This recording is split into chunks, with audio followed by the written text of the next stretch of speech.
abbiamo deciso di non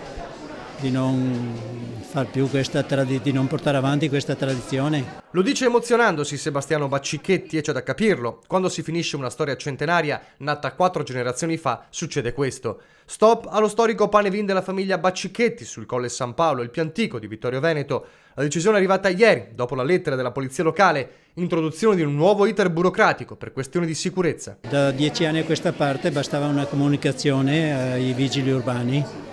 L'anno scorso si è un po' complicata, abbiamo dovuto fare una domanda in marca da bollo e fin qua ci stava. Adesso col piano di sicurezza redatto da un ingegnere diventa economicamente complicato. Insomma, per l'autorizzazione serve la valutazione di un professionista, ingegnere o architetto, e questo fa lievitare i costi per chi organizza il pane-vin. La richiesta di permesso per lo stesso pane-vin dovrà poi essere firmata dal responsabile dell'evento, accompagnata dal piano della sicurezza firmato da un professionista e controfirmata ancora dal responsabile. Scadenza fissata per il 15 dicembre, poi documento che deve essere valutato dal comune e dalla questura prima del via libera. Era una tradizione e basta, e quello doveva rimanere.